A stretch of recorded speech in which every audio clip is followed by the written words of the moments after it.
अपने अभिभावकों से, लोगों से ज़रूर कहेंगे कि आप अपने बच्चे को, अगर आप चाहते हैं कि सुरक्षित रहें और एक अच्छा जीवन जिए, तो अपने लक्ष्य को आप खुद से प्राप्त करने की कोशिश कीजिए। बच्चे को उसके लिए मोबिलाइज कर सकते हैं, उसके लिए समझा सकते हैं, लेकिन अगर बच्चा नहीं समझना चाहता है तो ज़बरदस्ती अपने लक्ष्य को उसके ऊपर मत थोपे, अन्यथा अपना करियर तो खराब कर ही लेगा, हो सकता है अपना जीवन भी खराब कर ले। नमस्कार, आप देख रहे हैं विंसम इंडिया और मैं सचिन शांडिल्या सिद्धांतवादी। इस वक्त मैं गुरुकुल क्लासेस में उपस्थित हूँ। यहाँ पर तमाम बच्चों को मोटिवेट करने के लिए छपरा से चल करके आए हैं मनोज वर्मा सर, जो मास साइंस इंस्टीट्यूट के डायरेक्टर हैं और मैथमेटिक्स के बहुत बड़े ज्ञाता हैं। इनसे कुछ चर्चा करने का प्रयास करते हैं। सर, सबसे पहले आपका स्वागत है। धन्यवाद आप और आपके तमाम दर्शकों को भी मेरे तरफ से बहुत बहुत आभार कि आप हमें सुन रहे हैं और हमें देख रहे हैं। सर, एक बात जानना चाहते हैं, छपरा से चल करके आए यहाँ बताहरा में गुरुकुल क्लासेज में, यानी जो भी बच्चे हैं बच्चों को मोटिवेट करने के लिए, यहाँ के माहौल देख करके, यहाँ के बच्चों को देख करके आपको कैसा महसूस हुआ?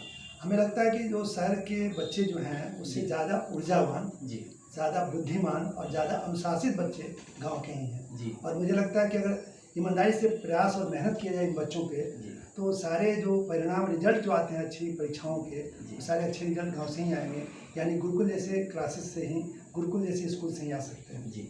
अच्छा, बच्चों को मोटिवेट करने का आप लोग प्रयास करते हैं, करना भी चाहिए। शिक्षकों का धर्म होता है कि मतलब जो बच्चे हतोत्साहित हो जाते हैं उनको फिर से ऊर्जा बढ़ा जाए।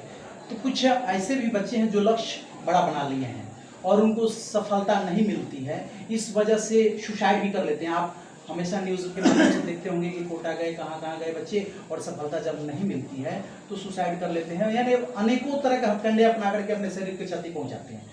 तो वो सब बच्चों को आप क्या कहना चाहिएगा और कैसे फिर उनके अंदर ऊर्जा जाए जो बच्चे निराश हो गए हैं? देखिए, मेरा जो मानना ये है कि जो बच्चे आप सुनते हैं सुसाइड कर लिए या आत्महत्या कर लिए, वे बच्चे वे नहीं होते हैं जिनके सपने या लक्ष्य बड़े होते हैं, या मेडिकल में जाना या इंजीनियरिंग में जाना होता है जी। ये वे बच्चे हैं जिनके माता पिता का यह लक्ष्य होता है कि मेरे बच्चे डॉक्टर या इंजीनियर बने। वो अपने लक्ष्य को अपने बच्चों पर ज़बरदस्ती थोप देते हैं जी। जिसके बोझ को वहन नहीं कर पाते और आत्महत्या कर लेते हैं। मेरा कहना ये है, या मेरा मानना ये है कि बच्चे की दिलचस्पी जिस सब्जेक्ट में है वो, या जो बनना चाहता है, उसके लक्ष्य को प्राप्त करने में हम अभिभावकों को उसको मदद करनी चाहिए। अपने लक्ष्य को अगर बच्चों पे हम थोपते हैं और उसे वो नहीं कर पाता है, तो उसे लगता है कि हम अपने पिता को या घर वाले को या गांव वाले को मैं क्या जवाब दूंगा, और इसलिए वो आत्महत्या करता है। तो मुझे लगता है कि हम लोग, जितने लोग इस धरती पे आए हैं, सब लोग डॉक्टर और इंजीनियर बने कोई आवश्यक नहीं है जी। अगर सचिन तेंदुलकर ने भी यही सोचा होता कि पढ़ लिख कर ही बहुत बड़ा आदमी बना जा सकता है, तो शायद भारत का एक महान क्रिकेटर नहीं मिल पाता। और आपको मैं बता दूं कि अगर सचिन तेंदुलकर पढ़े लिखे होते तो शायद कहीं सी ऑफिस में आज क्लर्क मामूली होते हो, लेकिन खेल कर वो भारत ही ने विश्व के एक बड़े क्रिकेटर बने। तो हमें अपने बच्चों में यह देखना चाहिए कि उनमें कौन सा गुण बेहतर गुण है, और उसी गुण के डेवलपमेंट पे हमें काम करना चाहिए, और उसी गुण से जो लक्ष्य प्राप्त हो सकता है उस लक्ष्य की ओर बढ़ना चाहिए। तो शायद वो बच्चे आत्महत्या नहीं कर। मुझे लगता है कि अगर हमारा लक्ष्य है कि मुझे ये बनना है, तो बगैर उस लक्ष्य को प्राप्त किए हम मरना नहीं चाहेंगे। हम मरते तब हैं जब दूसरे का लक्ष्य हमारे ऊपर थोपा जाता है। तो अपने यहाँ तो खास करके बहुत ज़्यादा माता पिता ऐसे हैं जो हम सोचे हैं कि कुछ पाने के लिए और हमसे नहीं हो पाता, तो हम अपना लक्ष्य बच्चों पर दे देते हैं, उसी के रूप में अपना सपना सजाने लगते हैं कि हमारा बच्चा ये काम करेगा, तो इसलिए थोड़ा दबाव दे देते हैं। इस पर क्या कहिएगा? हम इसमें अपने अभिभावकों से, लोगों से ज़रूर कहेंगे कि आप अपने बच्चे को, अगर आप चाहते हैं कि सुरक्षित रहें और एक अच्छा जीवन जिए, तो अपने लक्ष्य को आप खुद से प्राप्त करने की कोशिश कीजिए। बच्चे को उसके लिए मोबिलाइज कर सकते हैं, उसके लिए समझा सकते हैं, लेकिन अगर बच्चा नहीं समझना चाहता है तो ज़बरदस्ती अपने लक्ष्य को उसके ऊपर मत थोपे, अन्यथा अपना करियर तो खराब कर ही लेगा, हो सकता है अपना जीवन भी खराब कर ले जी। अच्छा, अंत में आपसे सवाल करना चाहेंगे, चूँकि आप बहुत बच्चों को गणित पढ़ाए हुए हैं और पढ़ा रहे हैं, आज डिजिटल दुनिया हो गया, सब लोग ऑनलाइन आ चुके हैं, आप अभी तक नहीं आए, क्या कारण है? नहीं, ऐसा नहीं है। कोरोना काल में हम लोगों ने डिजिटल दुनिया का उपयोग किया था, और कोरोना काल में लगभग 3 वर्षों तक जब सब कुछ बंद था तो हम लोग ऑनलाइन होकर ही पढ़ाया करते थे, और आज भी कभी कभी ऑनलाइन हम लोग आते भी हैं। लेकिन मुझे लगता है कि शिक्षक और छात्रों के बीच अगर ऑफलाइन की व्यवस्था हो तो ज़्यादा बेहतर है, क्योंकि हम बच्चों से जब मिलकर सीधे सीधे बातें करते हैं, उसके आँख में आँख डालकर बातें करते हैं, तो हम समझ पाते हैं कि बच्चे हमारी बात समझ रहे हैं कि नहीं समझ रहे हैं। और इस तरह से कि डिजिटली होता क्या है कि बच्चे और शिक्षक के बीच में कुछ संबंध नहीं होता है। तो हम समझ नहीं पाते हैं कि बच्चा हमारी बात समझ रहा है या किस रूप में ले रहा है। जी। तो मुझे लगता है कि पढ़ने के लिए जितनी भी व्यवस्थाएं हैं वो मजबूरी में दी गई व्यवस्था डिजिटल जरूर हो सकती है, जी। लेकिन बेहतर व्यवस्था वही है जिसमें हम ऑफलाइन यानी शिक्षक के सामने बैठकर पढ़ते हैं। जी।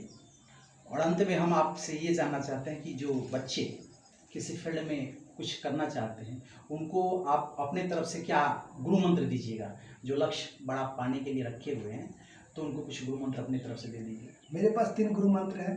पहला परिश्रम, जी। दूसरा परिश्रम और तीसरा परिश्रम। जी। यानी कि आप लगातार अपने लक्ष्य के लिए परिश्रम करते रहिए, आपको सफलता जरूर मिलेगी। एक बार आप असफल हो सकते हैं, 2 बार असफल हो सकते हैं, लेकिन आपकी सफलता इंतजार कर रही है। आप आज नहीं तो कल जरूर सफल होंगे। जी। अंत में बच्चों से क्या कहना चाहिएगा? बच्चों से यही कहना चाहेंगे कि आप ईमानदारी से अपने लक्ष्य के प्रति लगे रहें, अच्छे शिक्षकों के संपर्क में रहें, अच्छे संस्कार के साथ रहें, अपने माता पिता की बातें अवश्य आप माने, स्वीकार करें और उनके दिए गए गाइडलाइन को आप स्वीकार करते हुए आगे बढ़ें, तो निश्चित तौर से आपको सफलता मिलेगी, क्योंकि आपके माता पिता या शिक्षक आपसे निश्चित तौर से ज़्यादा अनुभवी हैं और वो अपने अनुभव को अगर शेयर कर रहे हैं तो उससे आपको करियर बनाने में निश्चित तौर से आपको सुविधा होगा। चलिए, बहुत बहुत धन्यवाद। जैसा कि देखिए, ये मास साइंस इंस्टीट्यूट के डायरेक्टर डॉक्टर मनोज कुमार वर्मा संकल्प जी हैं और ये बहुत बच्चों को गणित पढ़ा करके विद्वान बना दिया और बहुत सारे इनके बच्चे पढ़ाए हुए बहुत सारे फील्डों में अच्छे जगह पे पहुंच गए हैं।